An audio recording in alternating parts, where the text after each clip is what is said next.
All right, here we are, Jenny, Ellen Park. Beautiful.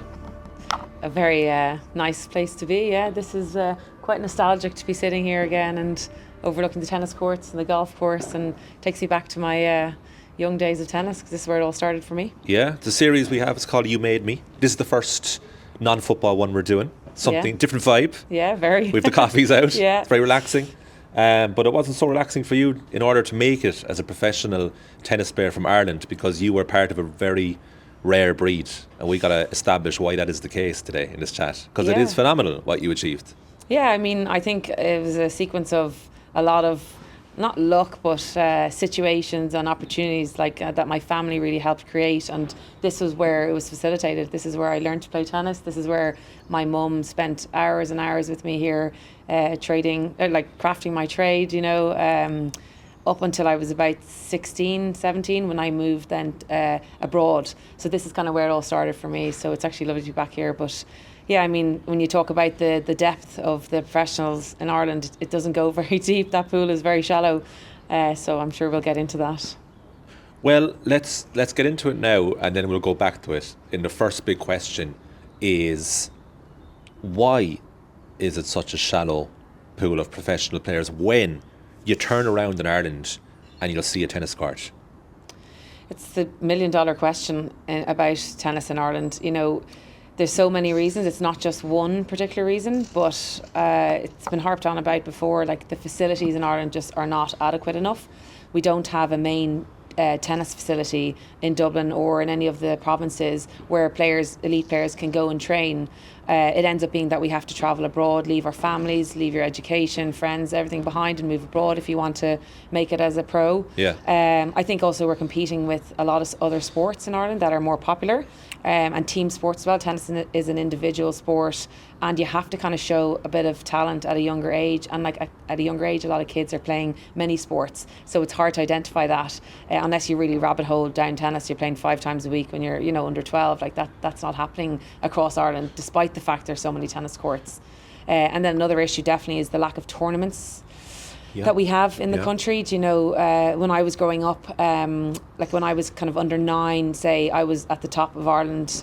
I was top ranked in Ireland, and the only tournaments I could actually enter were under 12. So there's a massive discrepancy between being under 9 and 9 years old and 12 years old. Whereas nowadays there's tournaments for under 7, 8, 9. So it's come on a lot that way. It's better, but it's still a long way off any of the other European or international countries that we see. It's funny because I've had this exact chat regarding football in this country with Vinnie Pert in the previous episode of You Made Me, and Keith Tracy in the first one. Keith Tracy went from Belvedere FC to Blackburn Rovers. But that path is gone now, because it would be a League of Ireland club almost always in between. So we're right in saying that football is the most popular sport, whatever, for participation. But it's actually kind of similar enough end result in tennis in that we're playing lots of it. There's a game of paddle on behind us here right now. It's played all over the shop, but I don't know, is it not taken seriously enough at that level? Is it too social and not competitive enough? Well, I guess if I look at my own coaching career now at the moment, I'm dealing with a lot of social and general coaching. So there isn't a performance aspect to my program because the demand is not there. And I suppose if you create the opportunities, will they follow? I'm not sure. There just doesn't seem to be that demand even now. And that's 20 years on from when I was, looking to start my international career as a junior. I just think that tennis is such a niche sport as well. As I mentioned, you need to be good at a young age, and it's hard to identify that if you're not playing all the time. That's true. So you need a friend, and you need to be able deep pockets to have deep pockets, because you need a racket, you need a ball, and it's a technical sport, and it's one that will infuriate you if it's not going well, because there are so many ways in tennis to miss a shot, I guess. Hit the net, hit it long, hit it wide. Yeah, and it's also a sport that, unlike Gaelic, soccer, rugby, you can't go and practice on your own.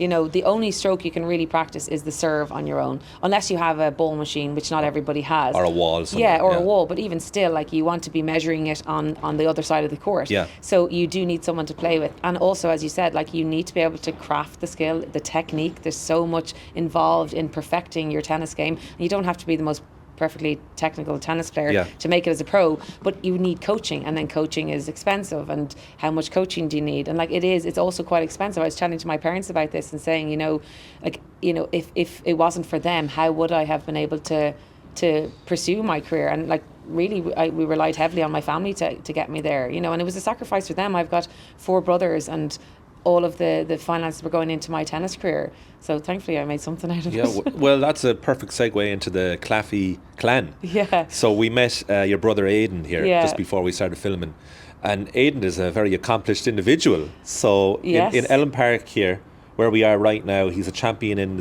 tennis, golf, snooker, and most recently paddle. Yeah, he's probably arguably the most talented Claffey of the 7 of us at home. He's an amazing golfer, Aidan, so that's kind of was his sport. But he played tennis as well, and his one claim to fame, I have to mention this, when I was under 10, he kept on saying to me, I'd beat you with my left hand, and we put £10 on it at the time, and he actually beat me left-handed, 6-love. But then after that, I never lost to him again. Like, it was that fire that I was so mad. And I actually think that I can accost a lot of my success to my brothers for driving me on, because they were always older and better and stronger than I was. So I always wanted to be better than them.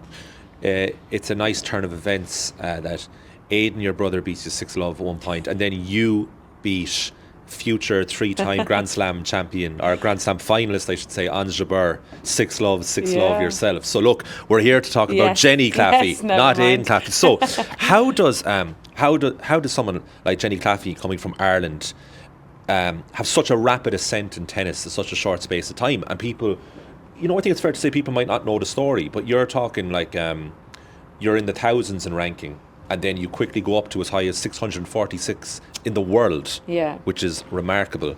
And your ITF record is 60% win rate.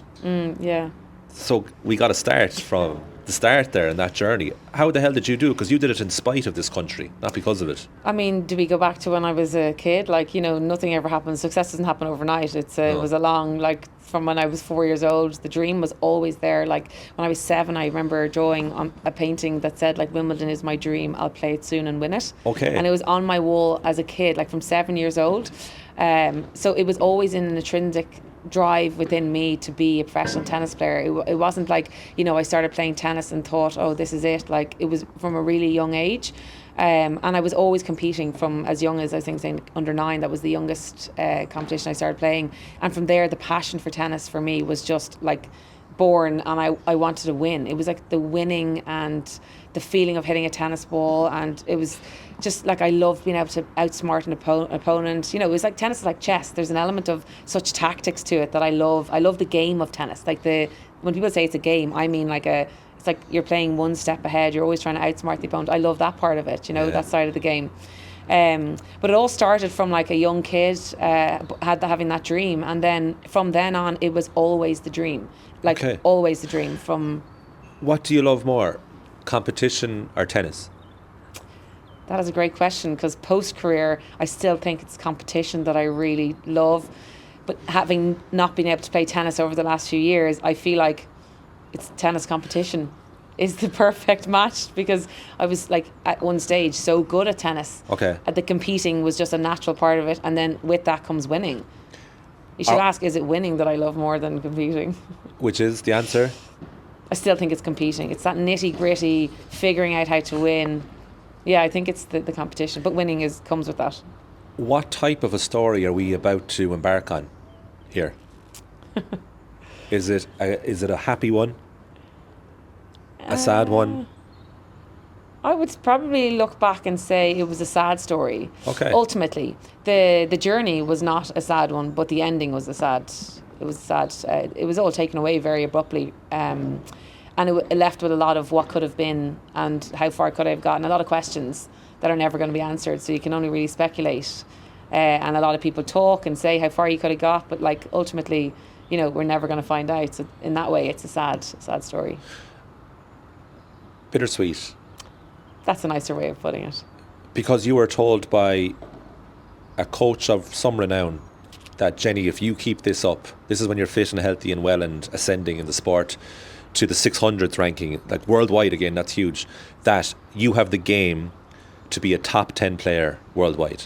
Yes. You were told that? Yeah, so I was in an academy in Valencia in Spain when I was 15, and I was training with Marit Safin's coach. Wow. And Dinara Safin, that's his sister, their coach, and David Frere was in there.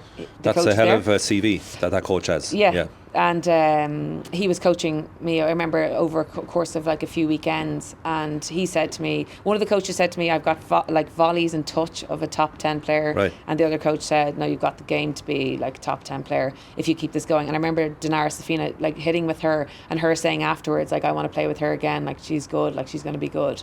And that was amazing for my confidence. I was only 15 at the time. Wow. Like, okay. So are you still in the education system in Ireland at this point when you're 15 years old, or are you over in Spain full time? No, I was in Spain full time. Yes, I was in transition years, so I took 4th year off school, and then I moved over to Spain on my own. Wow. Okay, so what I am fascinated by is, how does someone who's dominating in Ireland in tennis, like yourself, how do they know that they have a chance of making it professionally when there isn't an industry here? How do they know that they're good enough? I think like it's that desire. Does that make sense, that question? Yeah. No, how did I know? Yeah. For me, there was never a doubt. Because you're, the odds are you'd be like much too good for everyone here. Yeah. But that, I suppose I'm challenging in the idea here that, but sure, how would you know that's good enough if there's not an industry here? I guess that year in Spain taught me a lot, that I was able to match my level up against like a lot of international players and see then, okay, I actually am, I'm good at this. Like I was one of the top kids in the academy at the time. So that was pretty promising. Like, and who's this Irish girl? There was so many Spanish and Russian players there who were all like pretty hot, like pretty good as well, ranking wise, etc.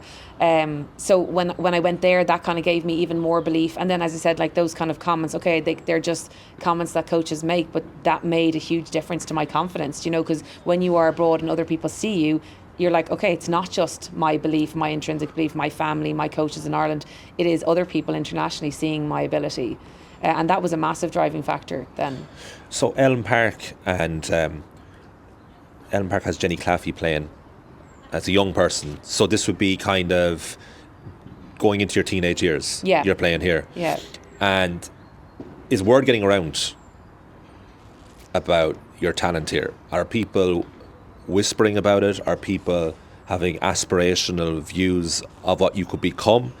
What's your relationship with Elm Park in relation to you making it professionally? Well, I think that Elm Park was just a great support to me and my family when I was a youngster. Like, I got into the club when I was quite young. I was only about 9, and the rest of my family were also members here. So they were good support to me, like in terms of court availability, like having people in to train with me here. They were really open and very supportive of that. But I guess the big part of it was like my mum coming down here and facilitating the training, etc., while in this lovely facility. It was a lot of work that I did with my mum while we were here in Allen Park. It just happened to be in this gorgeous setting. Well, I don't think we can go any further in this conversation without bringing your mother into this, right? Yeah. So Aidan's a hot shot here, Aidan Claffey, as we know. Your picture is up in the wall in the bar, which we'll see. And so is your mother's in a different part of the club. And if people are fortunate enough, they'll have a really supportive parent. But I think your mother saw something even additional in you.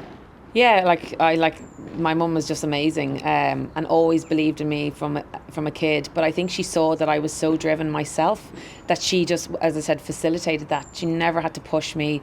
She was never a pushy parent. Like, it was always her providing the opportunities for me, helping me in any way she can. Like, when I look back at it, I'm thinking, she had 4 other kids at home, and she would come down with me here for hours on end just to practice something I had done with the coach, another coach, come back here and we'd practice that. And over the weekends, she just gave so much of her time. And as I mentioned already, like they put a lot of financial support behind my tennis career as well and backed me. But I think that because my mum saw how much belief I had in myself and how much desire I had for this, she just tried to facilitate it, and she did an amazing job at that. So there's 5 of you, and you're the youngest with 4 older brothers. Yeah.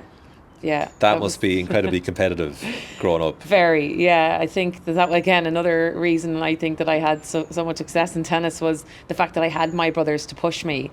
Two of them in particular were quite good at tennis as well, both class 1 tennis players, and they were always older and better than me, and I wanted to be better than them. And I said to you, like, that losing to my brother left-handed was a moment. It really sticks out in my memory. It might seem so small, but it was like, I'm never going to lose to him again, and I never did. I never lost to any of them again. Tennis fascinates me in the sense that, like, it's such a mental game and it's so individual and personal, because you can have a breakdown on court. You can just lose the run of yourself completely. Totally, yeah. Did you always manage to keep that at bay? I had such a temper as a kid. Did you? Oh, a massive temper. Like Roger Federer, the way he had a temper? Again, another example, I broke a tennis racket at 9. And my mum was Here? on these tennis courts. I remember it was actually where that paddle court is, used to be a tennis court. All right. And I remember it was a Wilson tennis racket that I got for my birthday, and I broke it. I smashed it at 9-year-old. And then my mum said, I'm not buying you a new tennis racket. So she didn't buy me a new tennis racket. So I couldn't play tennis. And then I remember I used to help her coach. Yeah. Like, I know I'm 9, but I was the last of 5 kids. Like, at that stage, you're bringing yourself up.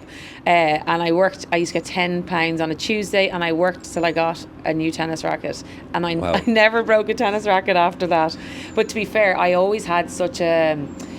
It was the fire in me. I just wanted to be the best. But after that experience, though, again, it was one of those, like, okay, I have to channel this differently.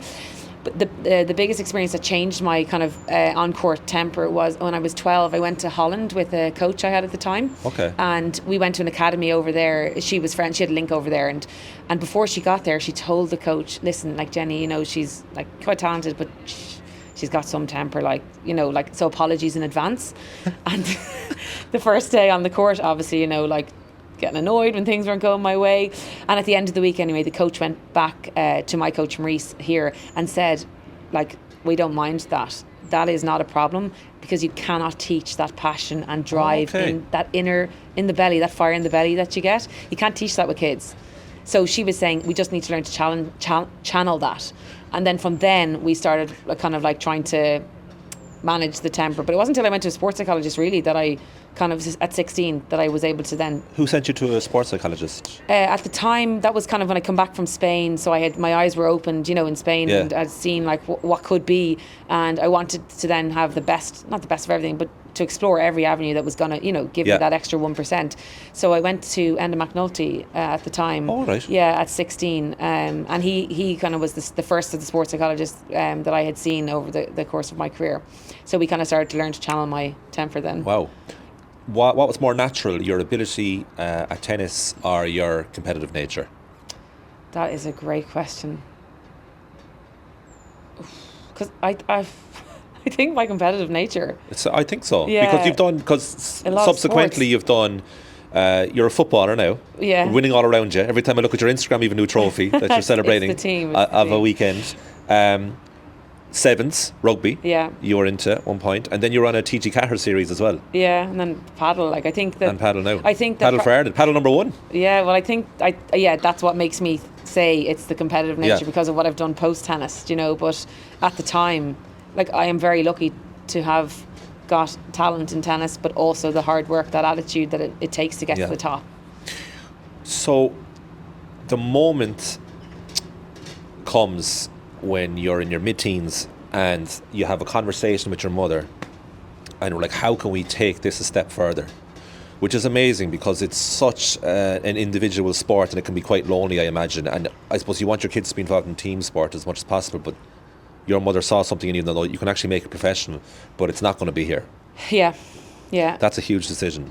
Yeah, and unfortunately, it possibly could have been here if things were different. But the system, I would say, go as far as say, failed my tennis career here. Yeah, let's talk about that. Let's not hold back here. What was going on with Tennis Ireland? So at the time when I was under 12, they kind of had come together and finally created this like national squad, and they had picked 8 boys, like under 12, under 14, and only 1 girl. And at the time, she was like my rival at under 12. So, she was winning, I was winning. She was we were the top 2. And she happened to get selected and I didn't. And this was like for a training program. It wasn't just for one trip. This was going to be like an elite program where we're training at the weekends, and they have coaches over from Belgium, like top of the top. This was, what they had set up, and they left me out of it. And any explanation? No, never got a real reason for it. And if we're going to go into that, we can talk more on what I discovered in time, but there was no reason given. And my mum was a coach as well, so she was involved in tennis, and she felt and still feels that it was something personal and more towards her than it had anything to do with my ability. And over the course of the age groups, moving up under 12, under 14, under 16, we're still at the top. They never considered me for anything. So that I do feel like, if things could have been different, maybe I could have stayed at home and trained here and been closer to my family, because one of the hardest things for me when I left at 15 was missing my family. Like, again, I'm such a home bird, and was such a home bird. Like, I cried for the first 3 months that I was in Spain without my mum and my family, my dad, and like, it was really hard. I was like, just turned 15 at the end of July, moved in September. Like, it was really just a baby on my own. And like, if things were different, maybe that could have been here, and I would have only had to travel across the city to train. But at the same time, that was such character building, and the resilience I learned then, and not to throw out the buzzwords, but like, that really stood to me, I think, in developing my character and that mental toughness. And if I can get through this, I can get through anything. Do you look back on that time fondly, or is there an element of trauma to it, which sounds like a dramatic word, but you're in your adolescence and it's a very sensitive time for everyone, but you had an exceptional I think the drive situation. For tennis was just so big for me that like it would have come at any cost or any expense. It just didn't matter. Okay. It was like just something I had to do, and like when you say traumatic, when I look back now, I'm like, that they are very important years for teenagers, and like, I was without my friends, my family, but like, when I look back again, I look at it like a positive experience, because I wouldn't be who I am today without all of those experiences that I had. Connor Nyland talks about in his renowned book The Racket, which I like. When you read, you must have like, this is basically about me. Story, it's incredible. And I guess Connor, to an extent, is writing it on behalf of Irish tennis players everywhere, and Irish sports people. But I was always struck at the start of that book when he talks about kind of almost the alienation he felt sitting around tables with tennis players from around the world, and kind of being almost looked down upon because this guy from Ireland is playing. I don't know, did you have a similar feeling when you went over to Spain and you were training away with players of renown? Talk to us through that experience. I mean, you're kind of in awe when you go there. Like, there was these professional tennis players, top 20 male, female tennis players training around you. Like, what an environment you want to be in. We were never going to get that in Ireland. So, that was a positive experience. And again, that was part of driving me on, that like, I'm looking at these guys, training with them and thinking, they're not, like, they're better than me, but like, they're not that much better than me. That must be a great feeling. Part. So, and I mean, I'm 15 and they're in the peak of their career. So that was a really eye-opening experience, and I thought that was something that didn't scare me. It actually excited me. But that's different though to when I started playing on the pro tour, and you're turning up at tournaments on your own and you don't know anyone, and there's players from France sitting together and players from Spain, and you're on your own from Ireland, don't speak the language, all that kind of stuff. Like, that was a totally stark contrast. You're like a really sociable person and all that. So like, were you able to compartmentalise that and realise, this is for my professional involvement, so I don't mind if I'm being not ignored to an extent, but kind of not part of a group? Yeah, because for me it was there to do a job. Yeah. So it was like, okay, your friends are not on the tour are not really your friends, they're your rivals. You could be having dinner with them one day and playing on the court the next day. So it felt like a bit of a dog-eat-dog atmosphere, and you didn't know who you could trust. And what are you like in that environment? That's not really me, No. But it did. Again, I struggled with that homesick, that part of it, and being away and on your own and not knowing. Again, like, I was in places like Tunisia and Egypt, and you don't know the language, you don't know the culture, and it's a bit scary, And I did feel that a lot. But over the course of like the months, you get to see some same faces, and I wouldn't go as far as saying like you had friends, but you had people who you could hit with and train with, so you didn't feel so isolated. But it was it looks glamorous when you watch it on the telly, but it's a far from glamorous sport to be a part of. No, and we have touched on that with yourself in studio back in Off the Ball HQ, but it must be so pronounced because you have the elites of the game, the multiple Grand Slam champions, and it looks like an amazing life because they're lifting trophies at the end of the 2 weeks and they're getting sponsorship deals. But for the rest, who are incredibly gifted sports people, like they are 1%ers worldwide, but most of the year no one's looking. No, they're not. It's crazy. And then when I'm talking about that there, I'm saying, well, people could be like, well, why did you bother playing it? But for me, it was like the love of the game, the love of competing, and the passion for tennis. I just loved it. And as I said, like, it was there to do a job, and the job was to win. Okay. And if I was winning, I was doing my job well. So you go over there, you're in transition year, you take transition year off. So do you go back to Ireland for fifth year? How does that work? You do your leaving cert and all that? Yeah, so after that year in Spain, then we were kind of left with the decision of like, okay, am I going to homeschool and finish my education that way so that I can facilitate travelling on the junior tour, or will I finish my leaving cert? And then I ended up getting a shoulder injury at the end of that super year, the transition year. It tore my rotator cuff, and then it kind of came to crunch time. My parents said, "Look, hey, listen, we'll finish our education." I moved school closer to where I was training to be able to like do early morning sessions and whatnot, so that I could still train more intensely. Which school is this? Is this the Tresian School? It's actually just in Donnybrook here, because I was training in either here in Allen Park, which is only across the road, and David Lloyd around the corner, which is an indoor facility. So I was training there before school and in the gym and stuff. So then I was able to walk around the corner.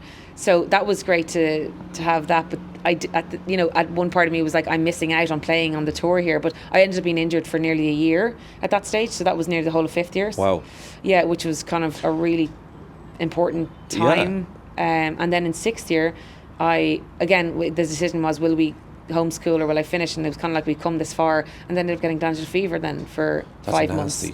Yeah, so then I finished my leaving cert. So was it kind of a blessing in disguise that you got the shoulder injury that ruled you out for a year? The glandular fever is half a year, basically. Yeah. Does that allow you to study for the leaving cert and actually focus on it? How does that work? Well, I suppose like all of me wanted to just be playing tennis and rehabbing it and getting back. But then also in that time off, I then made new friends and started to see this other side of life and going out and partying. Could have gone the other way. Yeah, well, it did for a few years, because of the injuries. And then the decision when I finished my leaving cert, I was 2 years out, and then I kind of felt like the dream was gone. Really? Which, obviously, in hindsight, it wasn't. But with everything that was going on, I felt like I'd missed out, like those 2 really important years, like of transitioning from the junior tour to the senior tour. And then I ended up going to college in UCD. I did 4 years there, and then got back into tennis. That's kind of my pathway. Yeah. This is really late. Yeah, this is very crazy. unusual. Like, because 2015-16 we'll get to, that's your time as your 18 months as a professional, right? Yeah. But God, summarise this. Like, we're talking 1 year out injured, glandular fever. Then you discover there's a life out there. Yeah. Then you're partying. Yeah. Then you're playing in a country with no tennis industry. Yeah. Tennis Ireland are no help to you at that time. Yeah. Maybe improved now, but at that time weren't helpful. And you still make it professionally. So talk us through that part, because that part is so crucial. The becoming... Yeah, most people, if you start going out with your buddies at that age... Yeah. And I'm looking at a bar right now inside there, and you're seeing what's on draft, and you're like, this is very exciting. Yeah. Like, that takes a huge amount of willpower to be like, okay, I'll enjoy it, but I do have this livelihood waiting for me that no one else does. But see, for me, I think it goes back to the same. The desire for tennis was just always there. And in those years that I was away from tennis, and when we say away from tennis, I was still playing on the Fed Cup team. I was still playing on the Irish team, which is like, competing for Ireland. I was still competing nationally, still winning tournaments at that stage. So I was still playing, but it just wasn't on the international stage in terms of like playing full pro. But in the time that I was off from the tour, it just felt like there was something missing. So when I finished college, I went into coaching then full time, and I was only 22 at the time. And I remember I didn't get selected for the Irish team in a very controversial decision, and I was furious about it. And I remember speaking to a coach that I was coaching with at the time, and he was like, let's just show them how good you are. So then I was kind of thinking, and in that kind of the months prior to that, I just felt like there was something missing. And obviously in hindsight, that was the dream of tennis. What was controversial about your omission? That I was number 2 in Ireland at the time, and there's 4 people get selected, and I didn't get selected, despite my results only losing 1 match the year before. There was a lot of controversial decisions over the course of my year, and not to make it a pity party, but there was a lot of issues. And to be honest, thank you, because that is what was ultimately the straw that broke the camel's back. And then I decided with 8 weeks training to go on the tour. you're an Irish professional tennis player, but you're competing against Ireland, one of your biggest opponents. Unfortunately, yeah, that was though for a time there that it felt like that. But Okay. The moment you become a professional tennis player, yes, day one, yeah. how does that happen? Is this now training or competing? Well, I suppose whatever way you want to look at it, because there was a day where you woke up that you were a professional tennis player. Yeah, you know? I think it was the day that I spoke to this coach. His name was John, and he was actually very helpful in the early stage of my career as well, John McGadden.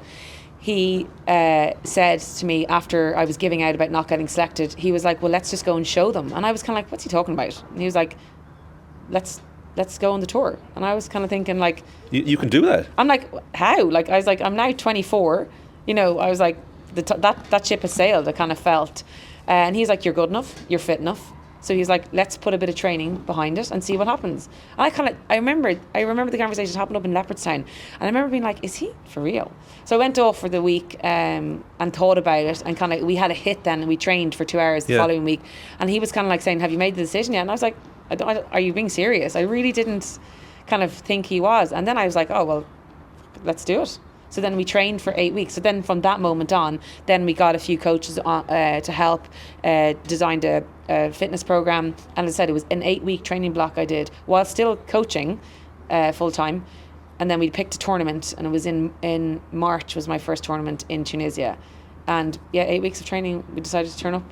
I didn't realise you could just decide to become professional. Well, I mean, sorry, you don't get your ranking, professional ranking, until you can enter, but you might not get in. There's no guarantee you're going to get in. So we were a bit strategic about that. So decided to pick a tournament in Tunisia, in the back arse of nowhere, and hoped that I would get in. So normally, if you try to get into these tournaments and you've no ranking, you'll have to qualify. You might even get into qualifying. So I had to qualify. So did my did the qualified through 3 rounds. Then you get into the main draw, and then you have to get in 3 different tournaments. You have to get results, so you have to win in the main draw in 3 different tournaments before you get a ranking. Okay. Yeah, but you have to qualify in all of those 3. Yeah. So there's no guarantee. So it takes a lot of people. It could take you like 10 tournaments before you get a ranking, or it could take however long it takes. But I won a tournament in the first 3 of mine. So, like, Ellen Parker is a huge part of your development, your family and your mother having the belief in you. But that coach and those coaches that said, no, let's give this a go, there's something in you. Yeah. Everybody in life needs someone like that. Yeah, that's very true. Yeah, and I'll be forever grateful to John and all the coaches who were instrumental in my career and who helped me and believed in me. It was the belief, that I could do it. And every day in the training courts, always pushing me to be the best. And always believing in me, because I didn't always have that belief in terms of like, am I good enough? Imposter syndrome. It was until I went to Spain that I was like, I am good enough. And then when I went to play my first tournament in Tunisia, I remember watching, there was about 30 tennis courts and 4 girls on every court training. And I remember watching them being like, oh my God, these guys are so good. Like, how am I ever going to beat these guys? And the biggest difference was when you step onto a match course. Everybody looks good in training, but mentally, who between the 2 ears, who can win the match, who wants it more, and that was ultimately where I kind of my strength was. How are you performing in front of crowds? I love crowds. Yeah, I love playing in front of people. I love when they're against you. I love when they're for you. I do like that. Yeah, and unfortunately didn't get to play in front of too many big crowds in my career. Not quite Wimbledon, but you've seen people who crumble in a match that were brilliant in training. Oh, like the majority of them. Wow. Like that's what I mean. Like it was so daunting that first day when I turned up at the practice courts in Tunisia, looking around, being like, I am never going to make it. I was like, these guys are all so good, and even training with them, I'm like, they're so good. Like, how am I going to win? And then you do. As I said, like when you go onto a match court, tennis is 90% mental. Yeah. Everybody has good forehands, backhands, touch, fitness. Everyone looks good. And like the most daunting thing was like seeing these girls, like Eastern European or Spanish, all tanned in these gorgeous tennis outfits. And like it's March and I've just been in the winter in Ireland. I turn up like pasty in my shorts and t-shirt. I'm like, I do not fit in here. Do you know? I definitely remember feeling that imposter syndrome. But it was until I played my first match that I was like, okay. And then I won the next, got to the quarterfinal the first week, and was like, that was like, okay, I want more of this. And then next week again, got to the quarterfinal, and the third week I won the title. So that was like, okay. So what title did you win? It was like an ITF 10,000 it's called at the time. Yeah. So they're kind of the first level that you play when you join the tour. And then as I said, like I got then my first ranking then, and that was like 1,024. So you bypass, like I think there's about 10,000 people at 1,200 because that's the entry. Yeah. You might have it's all points based system. Yeah. So and then as you get more points, the more results you have, your points accumulate, and then your ranking moves up. So my first ranking was just over 1,000. That was like better than the 1,200. So you're just over 1,000. You've won that title, the ITF title in the ITF. And then what happens? So then that was my first 3-week stint abroad, and then I came back. This is 2015. 2015, yeah. You're in your mid-20s. Yeah. You've graduated from UCD with? Economics. Yeah. So you're well set, just in case. I'm never going to go back to that. But I had it there anyway. And then came back, and then, I'd only done an 8-week training block. That's not enough. And then we did another, I think, a 4-week training block. Where are you doing the training, sorry, at this point? Was with John in Leopardstown. We did a bit in Dundalk because that's where he was from. So I was commuting up to Dundalk to train with him, working full time as well, and then doing a little bit here with my mum. So that was again just coming back to sharpen if we had worked on something with John, we'd come back and my mum would always be there. My mum was my main coach as a kid, and then she stepped back to let others take over, but she would always be at the side to help. If we were working on something, she would help, because she decided early on, rightly, that the emotions were too strong for the mother-daughter relationship, that she would step back and help when needed. It's a great shout, because you see it on tour, and it looks and I'm so grateful that she did do that, because our relationship now is so strong, if things didn't work out, who knows, what would have happened to that relationship. But so just to take you back to we did a 4-week training block, and then I went again back for 3 weeks to the same place in Tunisia. And then that was again, I did better I did better again, I won a doubles title that time, so semi-finals was my best result then. Who was your partner? I played with a girl called Tinka. She was much higher ranked than I was, and I had met her in Fed Cup, so playing for Ireland a few years before, and she was the number 1 seed when I went then to, and I was like, I know, or maybe I'll ask her to play doubles, she might say no, but I was like, why not? We played and we won, so that was pretty cool, having met her years before. And when I met her previously, I was only playing for Ireland. I wasn't a pro, and she was. So it was a pretty, she was almost a star in my eyes at the time. And then it was great because we trained together that week as well, or for those 2 weeks together. So I got the training while I was competing as well. So it was really good to get that, be hitting at that high level. Again, something I didn't have here. And when I came back after that trip, I remember saying to my coach, I need to be training under pressure. I'm not getting that here. Nobody here is as good. Sorry, the pool of players here wasn't deep enough, so there's no other females who were as strong as I was. And then the men play differently to women. But even still, all my coaches at the time were male when I was coaching, so they did, or when I was training, so they then were the ones we had to try and make it. Yeah, that's it's still beneficial to your game playing a man at that time, is it? Because you're saying they played differently. It was all I had, so we didn't, and that's when we were here in Ireland. Then that kind of it brings back to the whole the issue with tennis in Ireland. There just isn't enough of pool of players here.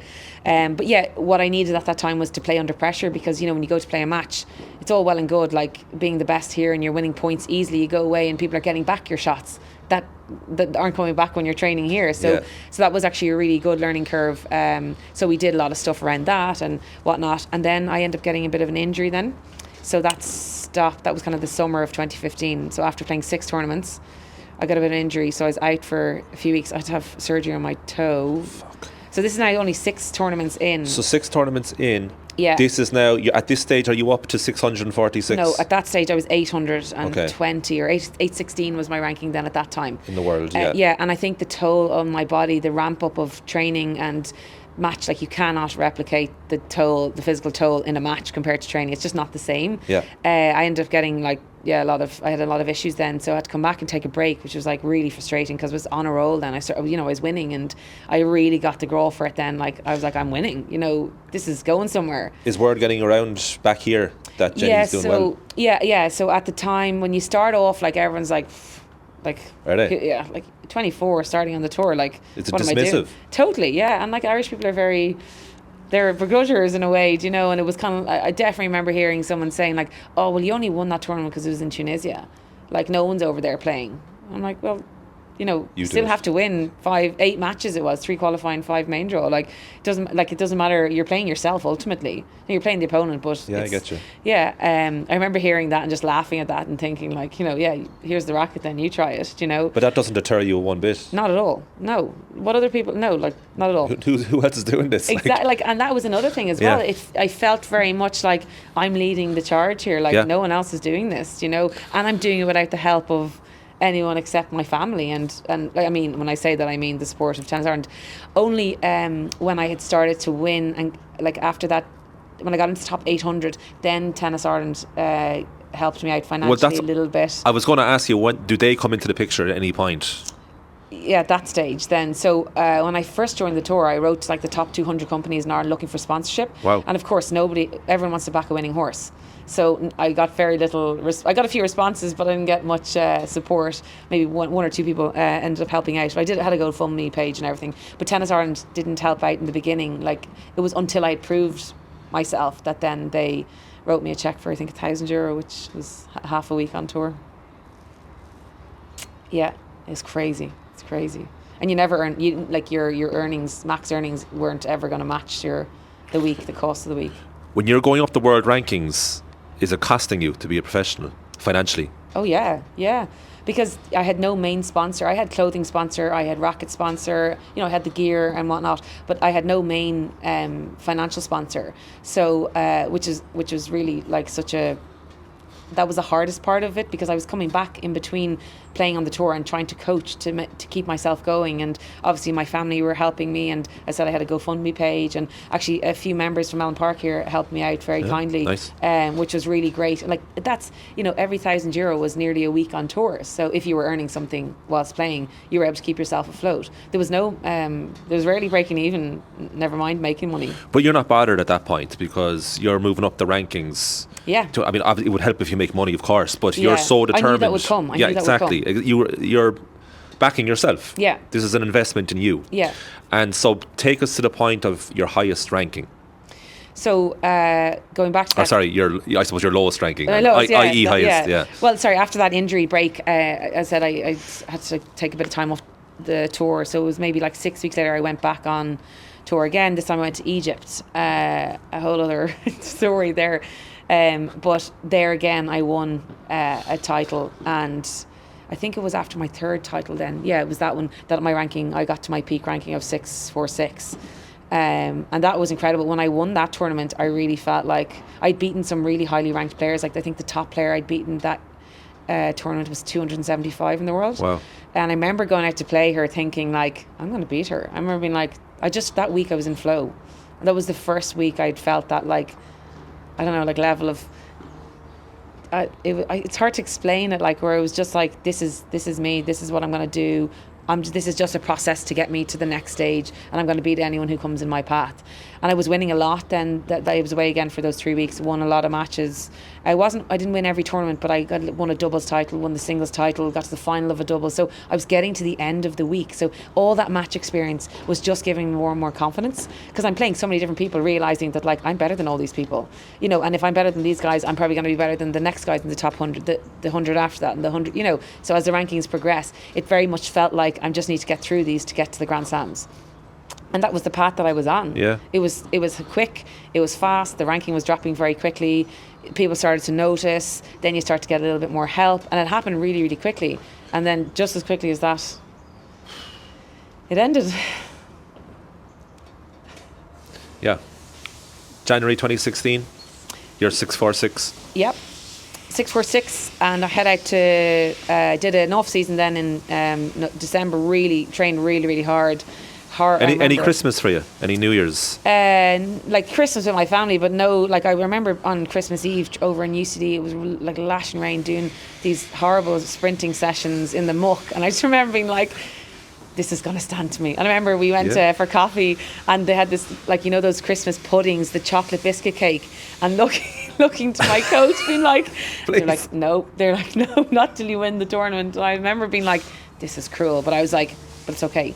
I'll have it when I win the tournament. But I remember that that Christmas really, because that was bleak. That was in terms of like, I love that kind of stuff, the going dark, like training and stuff. But I just remember being like, okay, this is all for the greater good. Like, and that was the hardest I remember working. Then January 2016, I went off to the Caribbean, which sounds very glamorous. Travelled on my own over there. I remember going over there being like, okay, this is the start of the big year. This is the year then I have to back up my rankings for my tournament wins from the year before, but also the year I'm going to move up a level and start playing in bigger tournaments. So I was like, this is going to be life-changing. Does that happen by literally just continuing to win tournaments and your ranking goals to such an improvement that you're like, you go to the next level? Is that how it works? To play higher ranked tournaments, because say the cutoff of the rankings for the next level would be like 400, so you have to be in the top 400, or so how far away are you from like being in qualifiers for Grand Slams at this point? Well, you need to be in the top 200 to get into qualies, and then top 100 to get automatically get in. So I was 600 at the time, and like as I said, had been beating players who were inside that top 400, and I was training well. It was really the fittest I've ever been. So going out anyway to the Caribbean, Guadeloupe, it wasn't like Barbados or anything. That was a really tough experience actually. Why is that? Just what ended up happening. Okay, so sorry, go ahead. Okay, I went over there, and I remember that was my first time dealing with humidity, again so far from home. And anyway, so tournament starts off really well, and then I'm playing in the semi-finals, and I'm playing against this girl who I don't know if I mentioned her name is Marie Boohig. She's now top 25 in the world. And I remember seeing her over the year previous and thinking she's going to be in the top. She's good. I remember being like, I want to be like her. She's good. Like, as in, she was so professional. There were certain players that you met along the way that you were just like, they're going to be in the top, and she was one of them. Does everyone have roughly the same ability as a tennis player, and you're seeing the difference mentally? Is that that is a big thing, and the preparation and how they go about their business, and those 1%, like the ones you see in the gym afterwards looking after their bodies, the ones you see doing the proper workouts, and the deliberate practice, not just going out and hitting balls, just it was just evident in certain players that I saw, and pretty much all of the ones that I can think of are now playing actively in the top 100. But anyway, I was playing semi-final against Marie Boohig, and I remember being like, this is my chance, I'm dying to play against her. And started off the match, and the first set was 6-4 or something. I lost the first set 6-4, and then I started getting like really bad like pains, like I was in a lot of pain, like abdominal pain. And anyway, got the doctor on. It wasn't a tactical thing, but I got the doctor on, and like couldn't sit down, was in a lot of pain. Anyway, short story long, I finished out the match, lost, I think it was 6-love in the second set, and ended up going to hospital. So I was in the doubles final that evening and had to pull out, withdraw from that.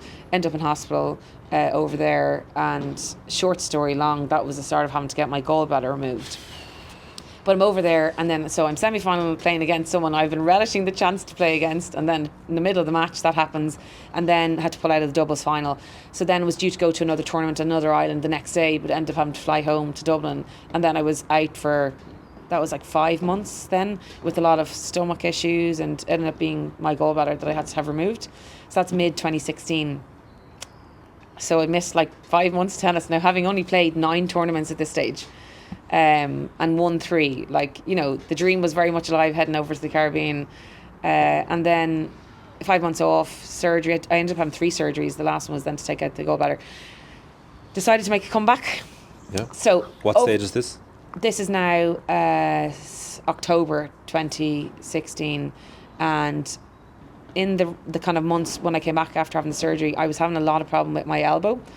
But as you do as an athlete, you just kind of get on with the pain and just ignore it, which is not the right thing in hindsight. Yeah. And I suppose when I started my career as well, like in 2015 when I was playing, I was having problems, but you just like, that's a niggle, I'll get that treated and it'll be fine and whatnot. Anyway, I did a lot of training before I went back on the tour in 2016, but was really struggling with my elbow. And before I went on that trip, I was heading over to Greece to play 2 tournaments. I wasn't able to serve for the 2 weeks beforehand because I was in so much pain. I couldn't lift up a coffee cup or flush the toilet or anything. And I remember bad? Yeah, it was really bad. Yeah, and I went to my sports therapist, and he kind of loosened it out, and he was like, "That doesn't feel great." Like, but anyway, so couldn't be stopped. I'd already been off for 5 months. I was like, nothing. I need to go back to this. Like, the dream was like, I need to get to the Grand Slams, and this is meant to be my year, and this is now 10 months into the year. Yeah. It wasn't going as planned, and went over to Greece, and again, another nightmare. Got to the semi-final. In that match, I remember I took 3 Difene during the match to try and deal with the pain of my elbow. I ended up serving underarm in the tiebreaker in the third set because it was just so painful. Not to make excuses, but I lost that, and then had to pull out of the second tournament again because I just was in so much pain. Anyway, came home and spoke to like consultant, and he was like, "It's too far gone. There's nothing I can do about your elbow. I don't even know if it's worth operating on." So then I was like, he's wrong. What does he know? So I was like, okay. I was a physio friend of mine was working in Santry Sports Clinic at the time. She's like, okay, I'll get in touch with someone in the UK, like someone who's had more dealings with elbows, and because how many elbow injuries are they seeing here? We don't play baseball where they're throwing, it's like carpenters that's kind of the stuff they're seeing. I remember that's actually what the doctor said. He doesn't see tennis elbows or tennis issues. So went to a specialist in London who actually dealt with Andy Murray as well. So I was like, that gave me confidence. Okay, this guy's gonna fix me. And he was like, nothing I'm gonna do. We're gonna have to operate, but I can't guarantee that you're going to have any success. So basically there's no cartilage where the 2 joints meet on my elbow, so it's just bone rubbing against bone. So any of the movements in tennis, like a topspin there, that movement of the arm, or slice or serve pronating, was just like bone on bone. So it was really, really painful. And what had happened, like a bit of the bone had like osteophyte, or it had hardened and blocked my arm from moving from like this movement here. So like my arm was like stuck at, I think it was like 20 degrees off straightenings because there was a blockage. Anyway, so he operated started 2017, and post-op he was like we could do one more thing, maybe do something more, a bigger surgery where they drill into the back of the elbow and try to release my own cartilage from the bone. So they did that then in June 2017, and that nothing worked then. So there was no result, no relief. I was still having a lot of pain, couldn't play tennis. So for 2017 I didn't play any tennis at all. And then in 2018 I went to see him for a review in January, and he was like, it's like, this is the end. And he went as far as to say, like, I was 27 at the time, and he was, or 26 at the time, and he was saying, by the time you're 35, if you want to be able to lift your kids, I wouldn't lift another weight or play tennis ever again.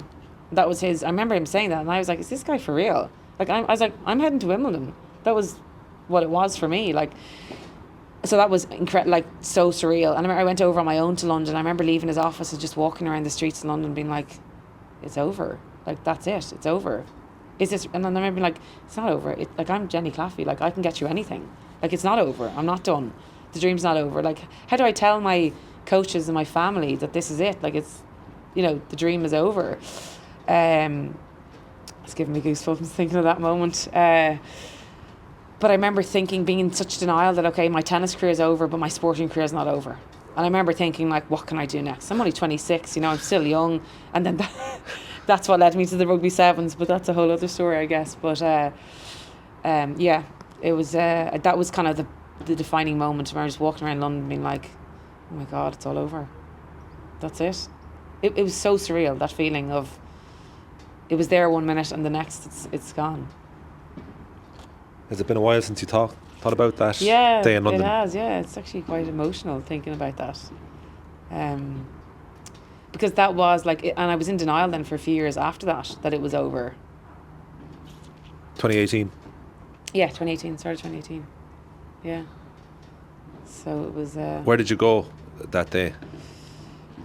I just remember walking around Oxford Street, because his office was around the corner from Oxford Street, just walking around. And I love London. I love Oxford Street. Love taking in the sights. And I remember I can't even remember looking up. I just remember being walking around being like, it felt like a ghost, like an outer body experience. It was like, this is over, the dream's over. And it wasn't until he said it that day that I believed it. Like, even after the 2 surgeries, even after the surgeon here saying, you're too far gone to do anything about it, I was like, I can get through anything.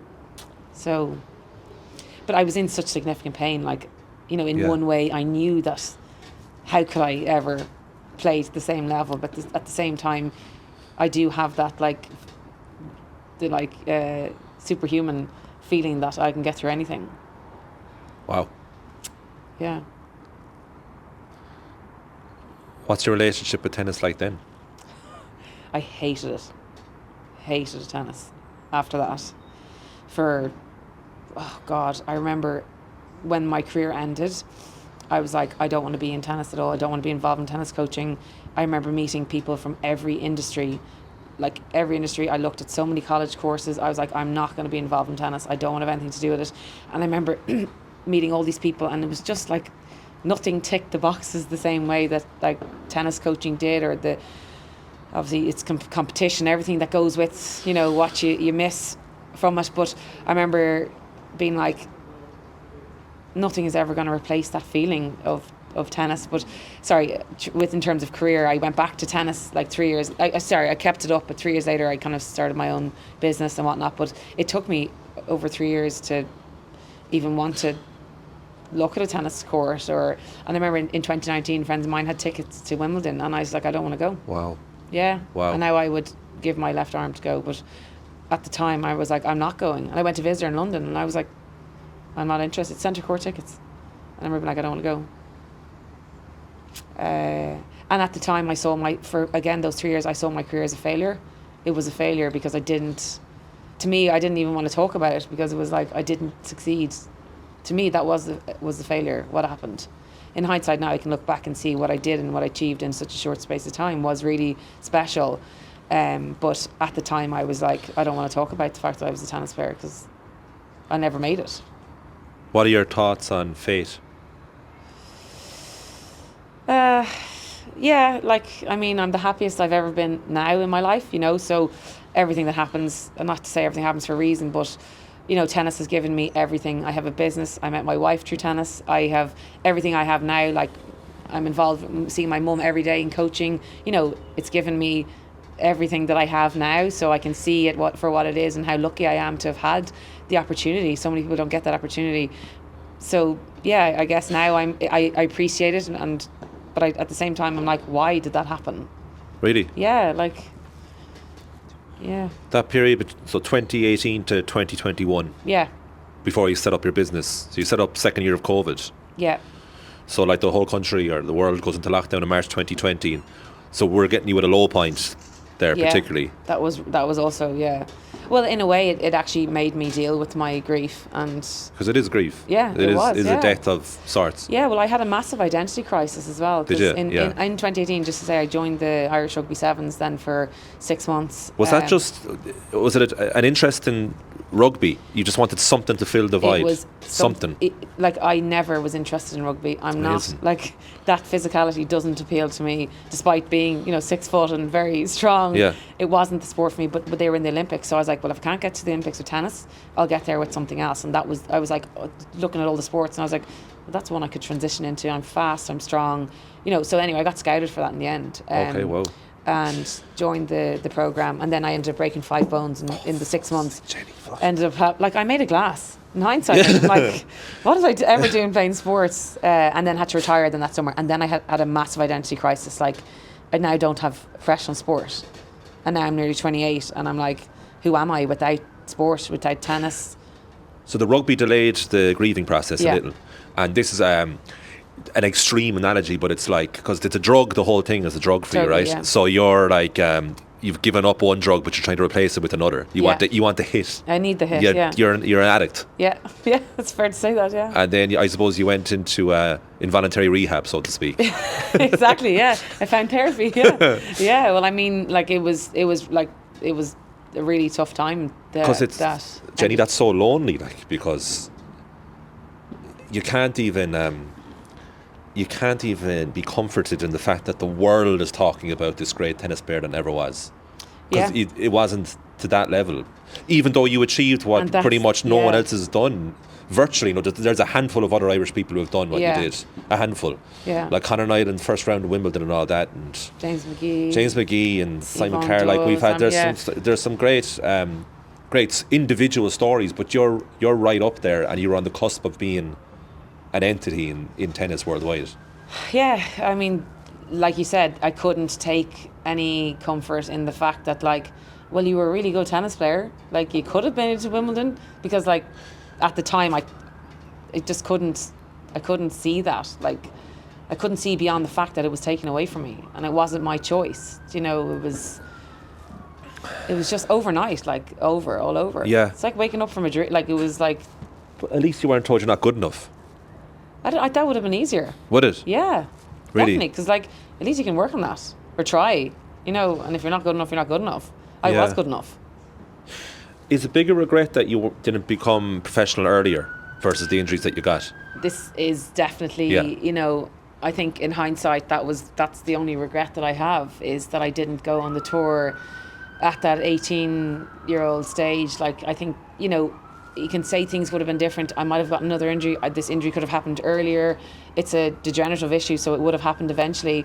But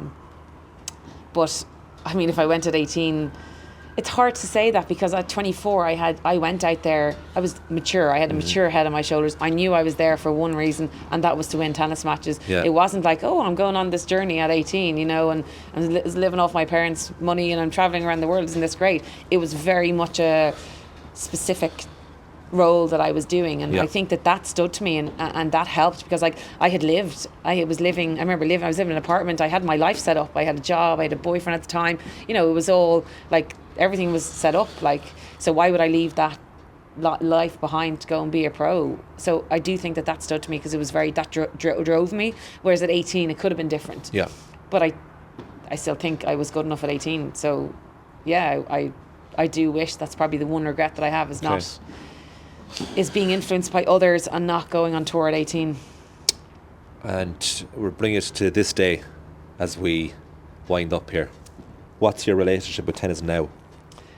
Now I have the same passion for tennis, but in a different way. So Is that true? Yeah. For coaching, for helping others. Yeah. I'm not in the performance sphere. I'm dealing, as I said, with like more social, general, competitive players. But I feel like you can make such a difference at that level. So that's why I've chosen to go in at that side, because you can reach so many more players, and people appreciate what you're doing, and get so much joy from tennis. So I'm able to pass on my joy and passion and love for the game onto others, and I think that's really evident in my coaching now. I'm just missing that competitive side of it myself. Do you think there's a class issue too with tennis? That begs a good question, because it is a very costly sport. Like, it's not something you can just, as I said, turn up and casually play and get good at it. Like, you need coaching, you need equipment, you need memberships. It does require a lot. That it is definitely I said already, niche sport. It probably is. It's a niche sport, but you see the facilities everywhere in the country, whether it's a concrete tennis court or something in the background that we're seeing here. So it is visible across the country. But it's just something that you do in the 2 weeks during the summer when Wimbledon is on. Yeah, it's not for a lot driven. of people. It's not. People don't know that you can be a professional tennis player. Exactly. This is the thing, like, because if we talk about facilities, I'm thinking of like Novak Djokovic, who was training on like one hard court in Serbia somewhere with missiles going over his head. Like, it's not about necessarily only the facilities. It's more about that. It's more than just that, obviously. But I just don't think that people even look at tennis as a professional career in Ireland. It's not advertised. You don't see, can't be. We don't have that many pros, so the kids aren't looking up to anyone. And as we're watching the world's longest paddle game go on here in the background, is tennis in danger of being overtaken by paddle, do you think, socially? I do think so. Yeah. There's paddle courts going up everywhere. You see it in the news constantly, like courts being built around. Because there is investment in paddle. There is massive investment, because the return on investment is big if you can build a facility, do you know? I don't know, are we going to see more professional paddle players than we are tennis players in the next few years? But paddle is great because it's so accessible. You can play with anyone from every level. It's social. It's an hour. You book a court for an hour. Anyone can play. It's much less skill required compared to tennis, in my opinion. Maybe that's because I transitioned from tennis over, but you don't have to serve and stuff. So it is. And if we had as many paddle courts we have tennis courts, paddle will we'll have much more pro players in paddle than tennis.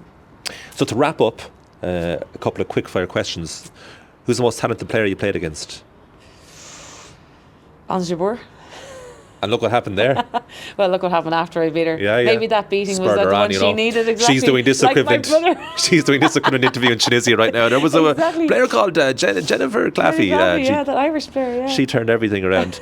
And the other question I have for you is, what is the biggest misconception that we all have about professional tennis? We. As Irish in the people. public and I think that fans alike. I just think that everybody thinks that it's very glamorous. I think, and yeah. it's like you're making millions and you've got these watch deals, and you do not know the hard work that goes on behind the scenes. Like, the pros make it look easy out there, but the work that they're putting in, those, as I said, those 1% they're doing, they're dedicating their every hour of every day to be the best that they can be. I think when we look at them in the Grand Slams, you think, wow, they're playing in front of all these crowds and all the money they have. But like this, look at how many players are struggling with their mental health at the moment, and how difficult it actually is to be a professional athlete, the elite 1%. Yeah.